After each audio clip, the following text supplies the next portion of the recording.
accident involving hazardous materials. So many dangers, so many unknown factors, so many things you don't know. An accident involving hazardous materials. It can be a time bomb waiting to go off, but there is one thing that may help you defuse the bomb. Knowledge. The knowledge you'll find in the Emergency Response Guidebook.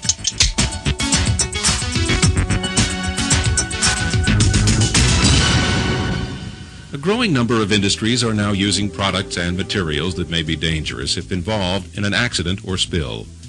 Because of this increasing dependence on these products, many people in a wide variety of vocations need access to information that can assist them during an emergency.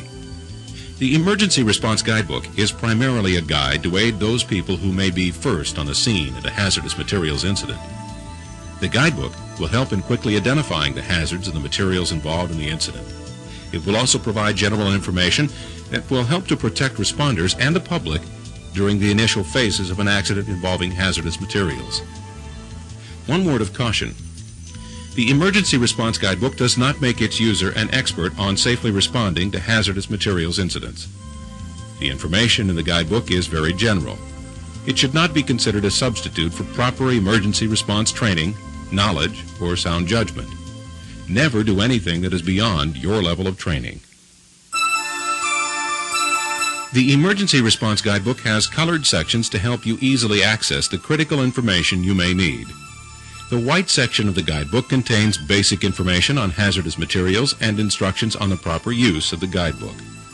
The yellow section lists materials by their UN numbers. The blue section lists materials by their proper shipping names. The orange section is response and safety information listed by 3-digit guide numbers, and the green section of the book is the table of initial isolation and protective distances. Here's a quick look at the steps you should follow to effectively use the Emergency Response Guidebook. First, identify the materials that are involved in the incident. Second, find the material's 3-digit guide number in the yellow or blue sections. Third, look up the 3-digit guide number in the orange section of the guidebook. Fourth, if there is little or no information available on the involved material, use the table of placards to get a 3-digit number from a sample placard.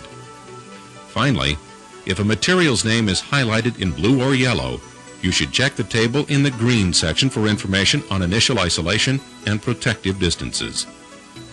The orange section of the Emergency Response Guidebook contains the important safety and emergency response information for materials that are involved in an incident or release. The orange section is organized by 3-digit guide numbers. Depending on the information you have available, the blue and yellow sections of the guidebook help you find the 3-digit number for a material so you can look up response information in the orange section.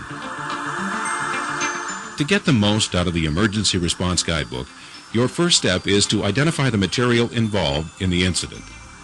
From a distance, you may be able to locate a 4-digit number on a placard or orange panel. You can also get the 4-digit number or the proper shipping name of the hazardous material from a visible package or shipping papers if they're available. Once you have the material's 4-digit number or shipping name, you can go to the guidebook for initial response information.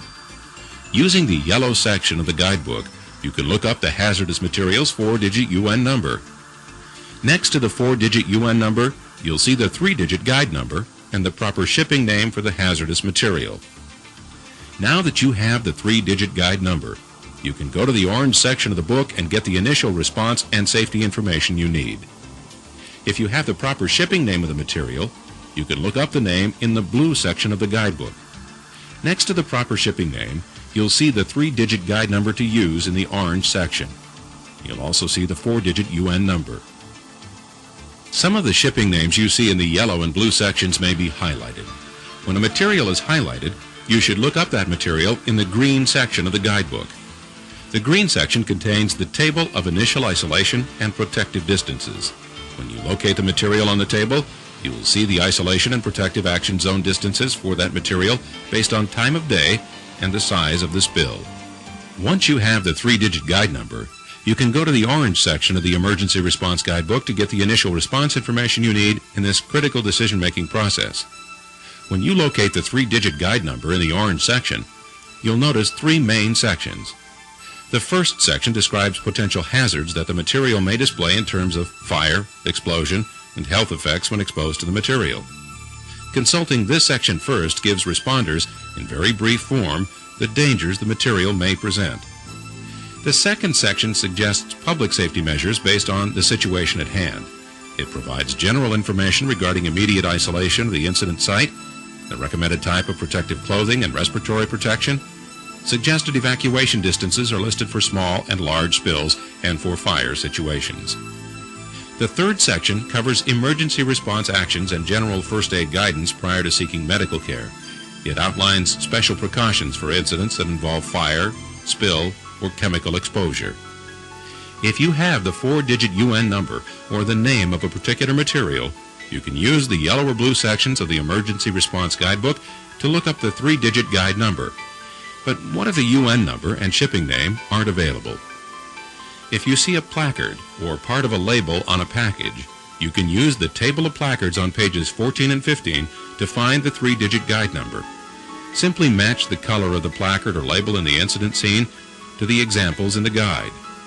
The 3-digit guide number is listed next to the matching placards.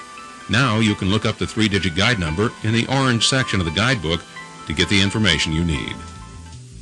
Now let's quickly review the basic steps in using the Emergency Response Guidebook. First, locate the 4-digit UN number or shipping name of the material involved in the incident. Next, look up the material in the guidebook.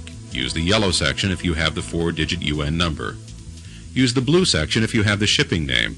You'll find the 3-digit guide number next to the material. Look up the 3-digit guide number in the orange section of the guidebook. Here you will find important information on the material's potential hazards, public safety, and emergency response. If a material's name is highlighted in the yellow and blue sections, look up the material in the green section for initial isolation and protective action distances. If the only information on the material you have is a placard color, match the color to the placards on page 14 and 15 of the guidebook. Next to the matching placard, you'll find the 3-digit guide number to use in the orange section of the guidebook.